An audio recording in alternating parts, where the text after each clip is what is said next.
Hebrew নবীদের মাঝে আরেকজন গুরুত্বপূর্ণ নবী ছিলেন খ্রিস্টপূর্ব ষষ্ঠ শতকের এজেকিয়েল, হিজকিল বা ইহিসকেল 2। তার মা বৃদ্ধা বয়সে বাচ্চার জন্য প্রার্থনা করেছিলেন এবং আল্লাহর দয়ায় জন্ম নেন হিজকিল আলাইহিসসালাম।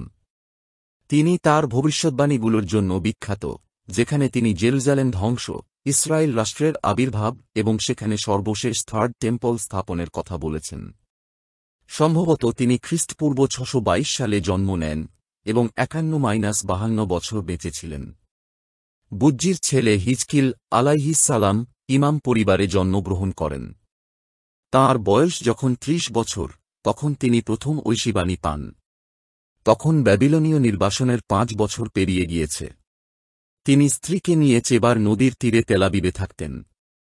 তাঁর কোনো সন্তানাদির খবর পাওয়া যায় না। তাঁর প্রথম ঐশী অভিজ্ঞতা তাঁর নিজের লেখনী থেকে বর্ণনা না করে উপায় নেই। তিনি এক অদ্ভুত যানের কথা লিখেছিলেন। 30 বছরের চতুর্থ মাসের 5ম দিনে, বাদশাহ জিহোয়াকিনের নির্বাসনের 5ম বছরের ওই মাসের 5ম দিনে, হিজকিল ইমামের কাছে মাবুদের কালাম নাজেল হল। আমি দৃষ্টিপাত করলাম, আর দেখ, উত্তর দিক থেকে ঘূর্ণিবাতাস, বিরাট মেঘ ও তার মধ্যে বিদ্যুৎ চমকাচ্ছে এবং তার চারদিকে তেজ ও তার মধ্যস্থানে আগুনের মধ্যবর্তী জ্বলন্ত ধাতুর মতো ঝকমক করছিল। আর তার মধ্য থেকে 4টি প্রাণীর মূর্তি প্রকাশ পেল। তাদের আকৃতি এই, তাদের রূপ মানুষের মতো।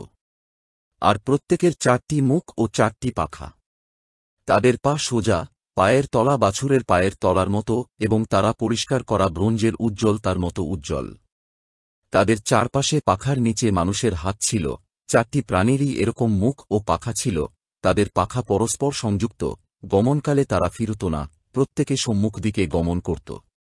তাদের মুখের আকৃতি এই, তাদের মানুষের মুখ ছিল, আর ডানদিকে 4টি সিংহের মুখ এবং বামদিকে 4টি গরুর মুখ, আবার প্রত্যেকেরই ঈগল পাখির মুখ ছিল।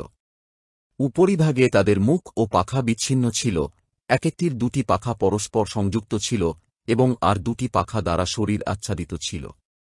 আর তারা প্রত্যেকে সামনের দিকে গমন করত, যেদিকে যেতে রুহের ইচ্ছা হতো, তারা সেই দিকে গমন করত, গমনকালে ফিরত না। এই আকৃতিবিশিষ্ট প্রাণীদের আভা জ্বলন্ত অঙ্গার ও মশালের আভার মতো। সেই আগুন ওই প্রাণীদের মধ্যে গমনাগমন করত, সেই আগুন তেজময় ও সেই আগুন থেকে বিদ্যুৎ বের হতো। আর ওই প্রাণীদের দ্রুত যাতায়াত বিদ্যুতের ঝলকের আভার মতো। আমি যখন ওই প্রাণীদেরকে অবলোকন করলাম, দেখলাম, ভূতলে ওই প্রাণীদের পাশে 4 মুখের এক-একটির জন্য এক-একটি চাকা ছিল। 4টি চাকার আভা ও কাঠামো বৈদুর্যমণির মতো উজ্জ্বল। 4টির রূপ একই এবং তাদের আভা ও রচনা চাকার মধ্যেকার চাকার মতো ছিল। গমনকালে ওই 4টি চাকা চারপাশে গমন করত, গমনকালে ফিরত না। তাদের নেমি উঁচু ও ভয়ঙ্কর এবং সেই 4টি নেমির চারদিক চোখে পরিপূর্ণ ছিল। আর প্রাণীদের গমনকালে তাদের পাশে ওই চাকাগুলোও গমন করত এবং প্রাণীদের ভূতল থেকে উপরে উঠবার সময় চাকাগুলোও উপরে উঠত। যে কোনো স্থানে রুহের ইচ্ছা হতো, সেই স্থানে তারা যেত, সেই দিকেই রুহের যাবার ইচ্ছা হতো, আর তাদের পাশে পাশে চাকাগুলো উঠত, কেননা সেই প্রাণীর রুহ ওই চাকাগুলোর মধ্যে ছিল। ওরা যখন চলত এরাও তখন চলত, এবং ওরা যখন থামত এরাও তখন থামত। আর ওরা যখন ভূতল থেকে উপরে উঠত, চাকাগুলো তখন পাশাপাশি উপরে উঠত, কেননা সেই প্রাণীর রুহ ওই সমস্ত চাকার মধ্যে ছিল। আর সেই প্রাণীর মাথার উপরে এক শূন্যস্থানের আকৃতি ছিল, তা ভয়ঙ্কর স্ফটিকের আভার মতো তাদের মাথার উপরে বিছানো ছিল। সেই শূন্যস্থানের নিচে তাদের পাখা সকল পরস্পরের দিকে সোজাভাবে মেলে দেওয়া ছিল। প্রত্যেক প্রাণীর এই দিকে 2, ওই দিকে 2 পাখা ছিল, সেগুলো তাদের শরীর আচ্ছাদন করেছিল। আর তাদের গমনকালে আমি তাদের পাখাগুলোর ধ্বনিও শুনলাম, তা মহাজলরাশির কল্লোলের মতো, সর্বশক্তিমানের রবের মতো, সৈন্যসামন্তের ধ্বনির মতো তুমুল ধ্বনি। দণ্ডায়মান হবার সময় তারা নিজ নিজ পাখা শিথিল করত।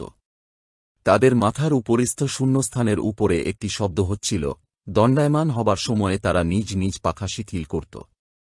আর তাদের মাথার উপরিস্থ শূন্যস্থানের উপরে একটি সিংহাসনের, নীলকান্তমণির মতো আভাবিশিষ্ট একটি সিংহাসনের মূর্তি ছিল।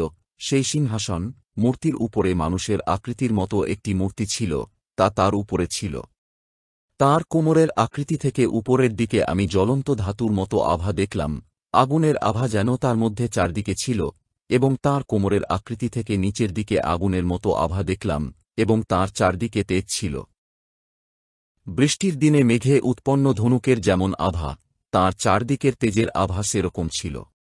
এ মাবুদের মহিমার মূর্তির আভা। আমি তা দেখামাত্র উবুড হয়ে পড়লাম এবং কথা বলছে এমন একজন ব্যক্তির কণ্ঠস্বর শুনতে পেলাম।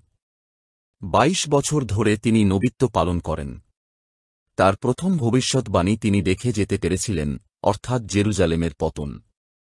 তার সমসাময়িক নবী ছিলেন ইয়ারামিয়া আলাইহিস সালাম। ইয়ারামিয়া আলাইহিস সালাম ছিলেন জেরুজালেমে, কিন্তু হিজকিল ছিলেন ব্যাবিলনে।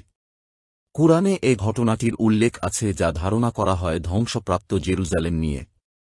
তুমি কি সে লোককে দেখনি যে এমন এক জনপদ দিয়ে যাচ্ছিল যার বাড়িঘরগুলো ভেঙে ছাদের উপরে ছিল? সে বলল, কেমন করে আল্লাহ মরণের পর একে জীবিত করবেন? অতঃপর আল্লাহ তাকে মৃত অবস্থায় রাখলেন 21 বছর। তারপর তাকে উঠালেন। বললেন, কতকাল এভাবে ছিলে? বলল, আমি ছিলাম একদিন কিংবা একদিনের কিছু কম সময়। বললেন, তা নয়, বরং তুমি তো 21 বছর ছিলে। এবার চেয়ে দেখ নিজের খাবার ও পানীয়ের দিকে, সেগুলো পচে যায়নি, এবং দেখ নিজের গাধাটির দিকে।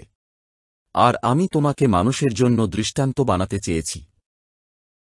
আর হাটগুলোর দিকে চেয়ে দেখ যে আমি এগুলোকে কেমন করে জুড়ে দেই এবং সেগুলোর উপর মাংসের আবরণ পরিয়ে দেই।